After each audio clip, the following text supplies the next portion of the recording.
Hello everyone, this is a video designed for Year 11 and it's the first video where we're looking at Macbeth.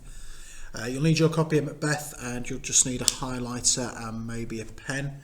You might want to get a piece of paper to hand as well to write down some of the notes as we're going through here, but we're just going to be using the book for this session and a highlighter. And what we're going to be looking at is some of the introductory information in your copies of Macbeth. Just so you know, you should have the Oxford School Shakespeare version of Macbeth. It's got some of the more useful information as we go around. And the idea is in this video, we're going to look at the information at the start. And then in future videos, as we go through the play, we are going to look at some of the key scenes and key quotations that we'd like you to learn for your exams as well. So obviously you've got a table of contents. We've got the play on page 1 going through to page 101 as well there. You've got lots of contextual information. In this video we're going to look at the introductory material, and then we'll look at some of the other bits of information here as well in the second video before we start to look at the play in detail. So you've got some information about the play and this idea that the king at the time when Shakespeare was writing the play was James of Scotland, and he became James I of England as well, and he was the man who really united the kingdoms together to make the United Kingdom stay. In August 1606, James was at Hampton Court, a palace near London, entertaining his brother-in-law King Christian of Denmark. Macbeth was acted for them, written by Shakespeare. It was a new play, but the story was an old one, and James knew it well. It was about his ancestors, Banquo and Fleance. So when the witches talk about how Banquo will get kings, James was one of those kings as well. So there's a little bit of flattery, and he'd inherited the throne of Scotland through the real-life Banquo. Shakespeare found the story in the Chronicles of Scotland by a man called Raphael, and we mention that later on. However, his play is much more than a dramatic rewriting of the historical facts. He made many changes, and the biggest of these concerns James's ancestor. It's getting a bit blurry here, so I'll just zoom in so you can see a bit more clearly.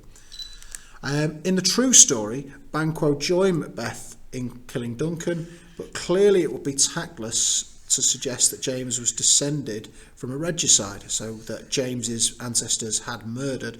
So Shakespeare's Banquo is innocent. So what Shakespeare does is he takes the historical story of Macbeth and changes it to make sure that James's ancestors, the actual king who was on the time of the throne when he was writing this, were innocent. Partly because he wants to avoid treason, partly to flatter the king, and partly as a little change on the story as well there. James also believed that he was descended spiritually from the long tradition of English monarchs, and that he had inherited the power of healing that Edward the Confessor possessed. Shakespeare's description of his power is to some extent deliberate flattery of his king.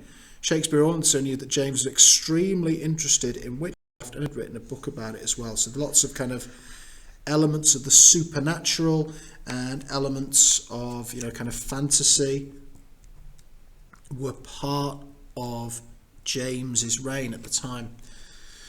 On one level, Macbeth is royal entertainment, and entertainment for all those who enjoy the suspense and excitement of a murder story. But it's much more than this, much more than flattery for a British monarch. We don't read Macbeth as just a history. It could be a moral lesson. Macbeth murders his king. To murder any man is a crime, but those who lived at the time of Shakespeare thought that the murder of a king was the greatest of all crimes. Kings were appointed by God to rule as his deputies. Rebellion against a true king was a rebellion against God. By murdering Duncan, Macbeth gains the crown, but he loses love, friendship, respect, and in the end his life, his crime is rightly punished. So this idea that if you go too far, if you take things that don't belong to you, you will get punished for them. And it's very similar to what we see in Frankenstein. If you play at being God, if you invert the great chain of being, you will be punished. Crime does not pay, but there are two more levels. As we look at the character of Macbeth, we see more clearly than we're able to see in real life the effects of uncontrolled ambition on a man. And this is exactly the same as Frankenstein. You don't get any marks for comparing them in your exam, but when we study Macbeth, you should be thinking all the things that apply to Macbeth apply to Frankenstein. Victor Frankenstein is arguably more arrogant than Macbeth, but the same thing holds true here. Macbeth is noble in nature, so this is the difference between him and Frankenstein. He has that nobility. He has full knowledge of right and wrong. He knows he's committed a very great crime by murdering Duncan. Shakespeare shows us how Macbeth gradually becomes hardened to his crimes and yet how he suffers from fears which he's brought on himself. And also the sense of poetry. Play has a great power as a work of poetry and imagination. The language is rich in sound and meaning, full of pictures and immensely varied. There should be plenty, that you can analyse when it comes to looking at quotation. For example, when Macbeth comes out from the murder from Duncan, his hands are covered in the king's blood. He looks at them and feels that all the waters in the ocean cannot wash away the blood, that this my hand will rather the multitudinous seas in Carnadine, making the green one red. Multitudinous gives a sense of vastness. Incarnadine, meaning redden, is another impressive word. Its length and sound give strength to the meaning. And obviously there are lots of examples of the imagery that we will look at here as we go through the play. And it mentions this idea of the Latin and English language. So this idea that, we can't separate all these levels from each other. Macbeth is great wordplay. It's about ambition. It's a moral lesson. It's about the history of Macbeth as well. They're all kind of, if you like, in together as well. And no summary can do justice to the play. You can't fit it neatly into one page. You've got a list of leading characters in the play and who they are, and it's worthwhile kind of reading through that and making notes. These are the leading ones, and with the exception perhaps of Ross, we'd expect you to potentially know about all of them with an exam question. I've seen questions on all of these apart from Ross. Sometimes they are combined. So we've had one about Macbeth, Banquo and the Witches. We've had one about kingship and leadership. Macbeth and Lady Macbeth are normally the two, and it's hard to write an essay without them, but make sure you know all these characters as they're. You've got a synopsis. You will have noticed these are repeated at the start of each scene. So if you turn to Act 1, Scene 1, you will see a little summary there, this summary here as well, but they're all there for you. Please read through these and just make sure you know what happens. And you've also got a commentary where you've got a little bit more depth to these scenes as well. I'm not going to go through that with you now, but it might be worthwhile having a little look at in your own time as well. There's just a bit more depth to that, and there's quite a lot of information there for each scene. So if you're not sure about something, if you want to have a little read through, it's certainly worthwhile doing that as well. We're going to look at this essay, which is Macbeth the Man, for the kind of latter half of this first video, and we're going to look at the source text and date before we go on to the latter half of the book. So this is an essay about Macbeth, and it's quite interesting because it breaks Macbeth's character down into a couple of key points. Shakespeare allows Lady Macbeth to explain her husband's character as she understands it, and although she cannot see the whole truth, she tells us a great deal about Macbeth that is true. 2 lines of her soliloquy in Act 1 are particularly significant. Thou wouldst be great, art would not without ambition, but without the illness should attend it. By illness, Lady Macbeth means evil, but her metaphor is appropriate. Macbeth catches evil as one might catch a disease. The play shows how his symptoms develop until there's no hope of a cure and the man must die. So this idea that Macbeth is a noble character who becomes consumed by evil. And this is a superb kind of essay plan to use when it comes to an essay question on Macbeth. Macbeth is seen as a noble warrior at the start. These descriptions lead us to expect a noble warrior and a loyal subject to Duncan. And we can't quite explain, if you like, if he fits in with that as well. We knew he's associated with the witches, though, and that can't be good as well. So he is noble at the start, but not fully noble compared to someone like Banquo. And Macbeth speaks very little when first the witches and Ross hail him as staying a corridor, might be stunned to silence by his good fortune. But this idea, he starts to think, in kind of one of his asides there, and he begins to emit a suggestion of some horrible imaginings. And then he does say the word murder to himself, that is. So he's starting to accept that, his ambitions of being king might become truth. And then as soon as this word is spoken, we regard Macbeth with some suspicion. And this grows when he confesses his black and deep desires. Quite a nice quotation in the scene that follows. And this idea, Lady Macbeth tells Macbeth that she wants that which rather thou dost fear to do, than wishes should be undone. But it's not cowardice that stops him. As Lady Macbeth does call him a coward, it's this idea that he's wrestling with his conscience. He's fighting his conscience there. And this idea that he owes a duty to Duncan as his kinsman, as a member of his closest council, and also as a host as well, someone who's putting him up.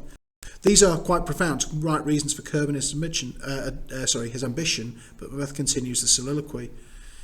Even if he didn't have duty to defend Duncan, he's there, there's enormous kind of sin in killing the king. It's this idea, yeah, Macbeth feels guilt for killing the king, but he also, is committing a sin, and it's kind of him coming to terms with the consequences of his action. He appreciates Duncan's fine quality, his humility, his integrity, and perfection task of kinship. Macbeth knows that to destroy such virtue would be a crime against heaven, and he's kind of coming to terms with that earlier on. He can appreciate Duncan's good qualities, and this is a virtue in Macbeth, and Duncan has bad qualities as a leader as well. He exercises poor judgment on many occasions, but we're talking about Macbeth, and that is a good quality in him. Macbeth's won a great victory over himself, and he's almost triumphant. He tells Lady Macbeth, "We'll proceed no further in this business," and we'll look at that quotation later on when we come to analyse that scene. But Lady Macbeth has no such conscience. At the moment, she is the stronger of the two, and Macbeth cannot stand up to her accusations that he is a coward, lacking in manliness. A lot of people use terms like, Lady Macbeth wears the trousers. If you can, just put it in terms of Lady Macbeth is the stronger of the two, and Macbeth can't stand up to that. And a traitor to his word, and we're talking about his word to his wife here rather than his word to Duncan. He gives in to her in order to prove himself a man in her eyes, allows her to guide him, as he's allowed the witches to guide him earlier on. Macbeth's horrified to think of what he's done after the murder of Duncan, and people say it's not guilt that drives what happens next, but this idea that this horror and the trauma that has. Lady Macbeth is bold and confident because she doesn't understand the deed is morally wrong. Her only concern is to destroy the evidence. Macbeth awakens to a consciousness of the guilt that remains with him in his death. And people argue that is it guilt that drives him on, or is it this sense of he's kind of become awoken to his horror and he can't really ever go back from that? Is he really guilty, or is he just has he just kind of awoken to a sense of horror and need to kill further? This idea, is he this kind of guilty character that's kind of plagued by guilt, or does he become someone who has to kill to keep that power?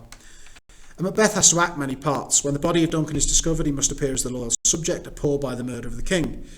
He speaks to the two murderers trying to kill Banquo and tries to show that he's a worthy ruler, distressed by injuries which have been inflicted on his subjects. And at the state banquet, he plays the part of host and friend to his fellow thanes. He's not wholly successful in any of these roles. When the murder is discovered, he overacts to such an extent that his wife tries to draw attention away from him by fasting. The murderer is not interested in efforts to justify the murder of Banquo. They've been hired to kill a man, so there's a kind of sense of honesty there, and they'll do the job they're paid to do. And the banquet's ruined for Macbeth by the appearance of Banquo's ghost. He appears again as himself, not playing any part at the end of Act 3, when he and his wife face each other across the remains of their banquet. He now knows that blood will have blood, a lovely kind of quotation which we'll get to later on as we're reading through the play, and that the first murder is only the first. So is he driven by guilt now, or this kind of bloodthirst, if you like? A man who is so desperate and must act and not stop to consider the reasons for acting. The last line here refers to an actor's part in a play which ought to be scanned and learned before it's performed. So he's recognising an element of unreality about his life and situation. And this idea, finally, of Macbeth as a cruel tyrant, the new Macbeth confronts the witches and demands to be answered. He gets a feeling of confidence, which we know to be unfounded, but Macbeth trusts no one. He has no faith in the loyalty of thanes and sets spies on each one of them. This idea that because he has murdered somebody to gain power, he can't trust anyone else around him. He won't even trust the witches and their masters, as he determined to make assurance double slaw by slaughtering Macduff's entire family completely unnecessarily. We don't see Macbeth for some time after his appearance in the scene with the witches, but we hear about him becoming a cruel tyrant, and he's changed Scotland into a country almost afraid to know itself, and this idea that the state becomes a metaphor for his character. There are more rumours to be heard when Malcolm's army moves towards Dunsinane, and opinions about Macbeth vary, but only slightly. Some said he's mad, others that lesser hate him do call it valiant fury. He's madly self-confident, believing that he's invincible, obviously because of what the witches have told him. But when he's on his own, he's neither mad nor furious. He feels old and lonely by the end of the novel. Everything has kind of left him. Everyone has left him.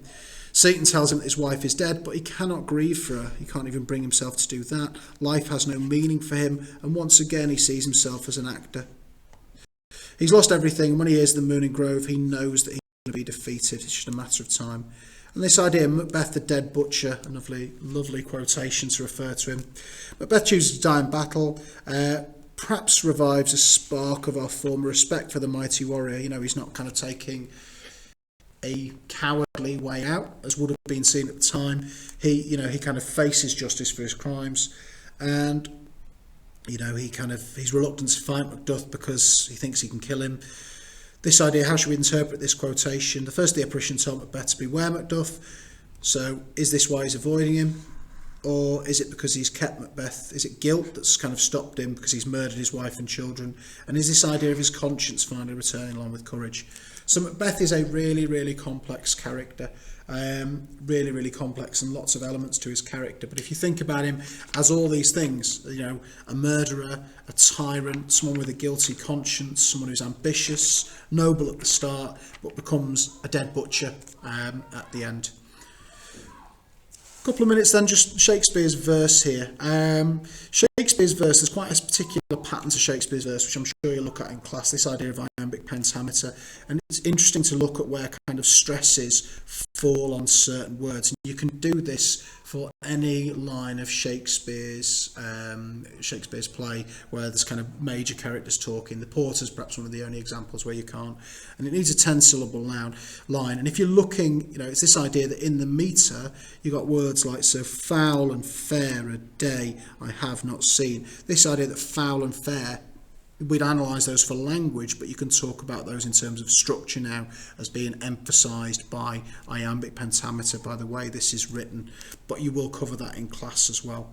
And finally, just a little bit about the source text and date. So Holinhead's Chronicles of Scotland is the major text which Shakespeare used for writing Macbeth, which was probably written in the summer of 1606, so it's set long before that. The Porter mentions this as well. So, this idea, it was around about the same time as the kind of elements of treason, such as the gunpowder plot, which was being kind of planned around about that time. So, a play written about treason at the same time as treason was actually trying to happen as well. The play did not appear in the first folio collection of Shakespeare's work, but it had been kind of done. And the present edition that we use is based on the text, so it's cut a little bit shorter. And what we're going to do in the second one of these videos is we're going to look at the information that comes a little bit later on page 101. But just make sure you've highlighted all these various bits and pieces. They should give you a little bit more information about Macbeth, about his character, and some interesting points for your essays.